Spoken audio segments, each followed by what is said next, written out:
This just got way more intense as Elliotte Friedman's latest report indicates a second in-house candidate on the Canucks shortlist for their next head coach, which has us looking at some other unexpected candidates who are ready to make the jump behind the bench as a bench boss. We're going to be breaking down all that in this episode of Canucks Digest, but first, if you're a part of the nearly 65% of viewers that aren't yet subscribed, make sure to hit that subscribe button and the bell icon so you don't miss any of the new updates when they drop. And with that, let's hop straight into the first topic of the day, which is Friedman hints at head coach candidate. So on 32 Thoughts earlier today, Elliotte Friedman was talking about Adam Foote, saying, I think Foote would have a serious chance in there in Vancouver. First of all, he's a really smart guy. Number two, I'd be curious to see if that was something that would be Quinn Hughes approved. They're close to, they have a good relationship, and he went further saying Foote has really helped Hughes improve as a player, giving him good advice. They bounce things off each other really well. I wouldn't be surprised if, in addition to the fact that he knows hockey really well, that would have Foote on Vancouver's shortlist. So right off the bat here, I think Elliotte is on the right track there, saying that this would probably be something that would be Quinn Hughes approved. We've been talking about it on this channel for the past week or so, or ever since Tocchet left the building, where he was very much a player favorite coach, where a lot of players loved playing for him, especially Quinn Hughes, Connor Garland, and many others. So when that happened, we were saying right off the bat, any guy that you're bringing in as your next head coach, you absolutely have to consult Quinn Hughes on it and make sure that he is okay with it, because at the end of the day, he is your franchise star. He is the captain of this team, and you are at risk of losing him in the next 2 seasons, especially with the comments that Jim Rutherford has been laying out there. So with that, you want to make sure that not only Quinn Hughes, but every other player that is a part of this leadership group, you bring in Quinn Hughes, you bring in Brock Boeser if he's still there, you bring in Elias Pettersson, you bring in Tyler Myers, you bring in Connor Garland, you bring in Kiefer Sherwood, you bring those guys in and say, hey, here are the guys that we're looking at for coaches. What do you guys think about this? And if Adam Foote is on that list, that's already somebody that they know they have a really good relationship with. And yes, the reaction to this has been very divided on social media. There's been just as many fans saying that this would be amazing, him and Yogi would save the Canucks, as many as there have been saying absolutely not, stay away from this. And Daily Faceoff had an article out, if you guys want to go and check it out, on some potential head coaching candidates ranging from assistants that are ready to jump, guys looking for second chances, or other in-house hiring. And he says in regards to Adam Foote that when you heard Quinn Hughes rave about Rick Tocchet in Vancouver, a big part of that was the coaching staff that Tocchet assembled around him, including Adam Foote. Sources indicate that Foote, also a free agent, has already received expressions of interest in head coaching positions and is very likely to interview for multiple openings. He appears poised to make the jump. Foote's playing career as a decorated defenseman speaks for itself. If Foote somehow doesn't land a job, expect him to reunite with Tocchet, where he lands for at least another year. And that last part is initially what I thought was going to happen with Foote regardless. I thought this was going to be a scenario where once Tocchet left, anyone that was on that coaching staff under contract with him, they were going to go where he went. He was just going to take the band with him. Maybe that isn't going to be the case, or Foote is just waiting to see if he gets a head coaching spot. If he doesn't, he can always go back with Tocchet. Makes sense from a business standpoint. But with seeing that teams are already interested in him, goes to show that a lot of teams are willing to make the jump on him. So with that, Vancouver has a chance to not only outbid these other guys, but also have already an in by having him in the building already within the organization, knowing this system. And yes, a lot of people initially are probably looking at that going, yeah, he's a decorated defenseman, but that's the style of play that we've been playing the past 2 seasons with Tocchet's dump and chase style. Just shut the team down when we get in the lead, and that's how we blew a lot of leads in this season, in the past 2 seasons. And then as far as offense, you're just dumping and chasing after the puck, trying to create an opportunity where it's not really been developing into the points that we've needed. Yes, we've had a lot of guys that were top scorers and have career years, but when you look at the amount of points those guys are putting up compared to other teams that are more offensively powered, it doesn't even compare, where our best scorers are the 3rd best or maybe 4th best scorers on other teams. So that's something to look out for as far as a next head coach, where yes, Quinn Hughes is a defenseman. He'll probably want a defensive-minded head coach, but you want to bring in a defensive-minded head coach that can also produce points. But what do you guys think about all this initially as far as Adam Foote being a candidate for the Vancouver Canucks next head coach? Would you rather have Adam Foote or Manny Malhotra, especially if he's able to bring home a Calder Cup in the AHL with Abbotsford? Let us know what you guys have to say down in the comments below. But that's going to take us into our second topic of the day, which is who wants their shot.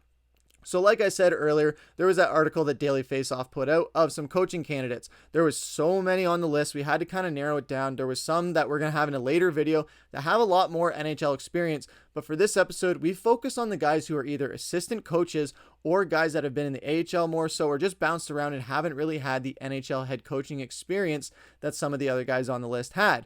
First of which that we're going to touch on is Jeff Halpern. If you saw him in the intro, you probably got a little excited because outside of Foot, perhaps no first-time prospective hire will receive as much attention as Halpern, who has trained under John Cooper for the last 7 seasons as an assistant in Tampa Bay.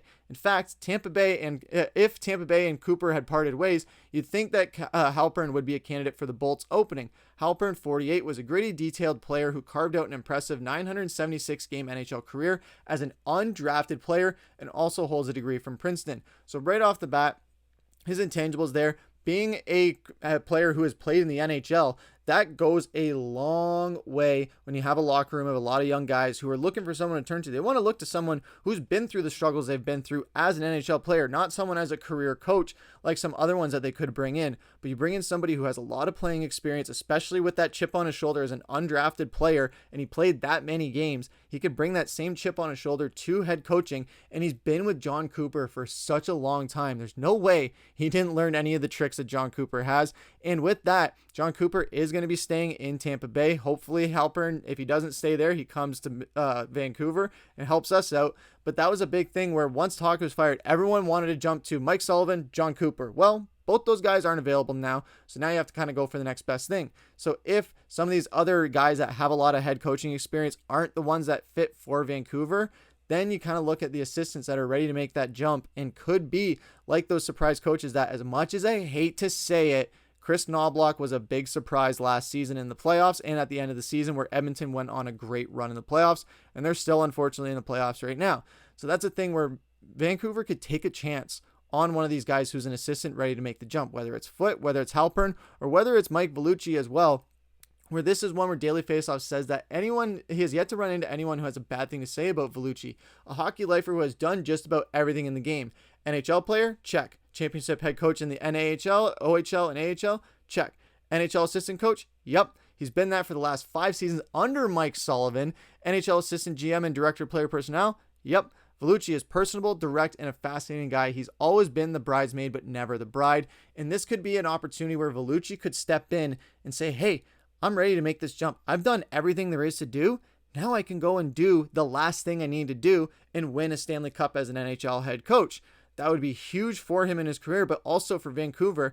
Just like we said about how Jeff Halpern with John Cooper, the same thing applies here with Vellucci, where he was with Mike Sullivan. And like I just said, when Tocchet was fired, or not fired, when Tocchet resigned and left and chose not to come back to coach the Vancouver Canucks, Mike Sullivan and John Cooper, like I said, were the 2 names we talked about most. Well, now you have a chance to go and get Mike Sullivan's assistant or John Cooper's assistant. So yes, it could be a bit of a downgrade or almost like a Timu version of them. However, you still can bring them in and they would be a great addition to this team with a chip on their shoulder wanting to prove themselves as a head coach, especially a guy like Vellucci who's seen a thing or two, has done a thing or two, has done basically everything there is to do in the NHL, in the sport of hockey, except be an NHL head coach.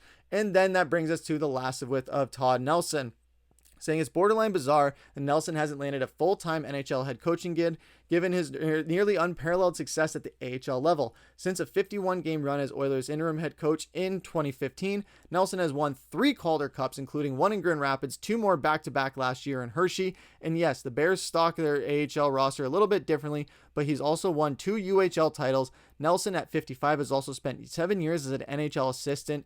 Maybe this is the year he gets called up. So right there, with a lot of people saying that as far as the head coaching candidates that are out there that have had experience, there's been either guys out there like Peter Laviolette, where a lot of people were very upset about that possibility. John Tortorella, we've been there, done that, bought the t-shirt, don't want to go back.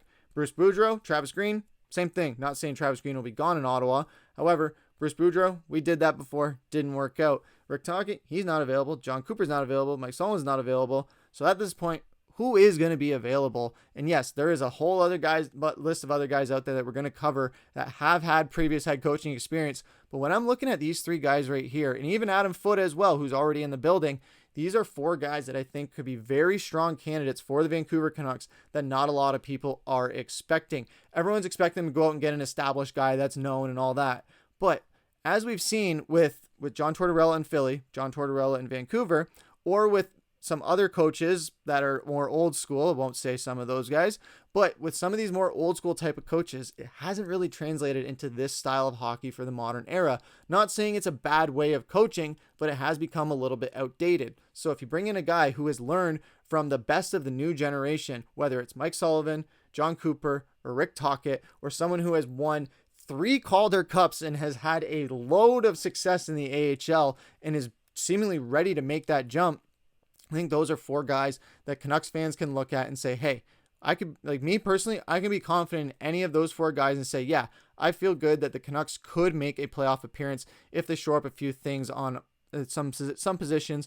But I definitely do think that if you bring in either of these 4 guys, I absolutely think the Canucks could go on a playoff run or at least make the playoffs with either of those coaches at the helm. And even Manny Malhotra with what he's doing there, don't count him out. I know that everyone's kind of been talking about that as a big one, but that is someone I did want to mention here very briefly. But as a whole, I think Vellucci, I think Nelson, I think all those guys, Halpern, Foote, all those guys, I think would be fantastic additions as a head coach for the Vancouver Canucks, given their resumes, who they've learned behind, and everything that they've done in the league as a player as well.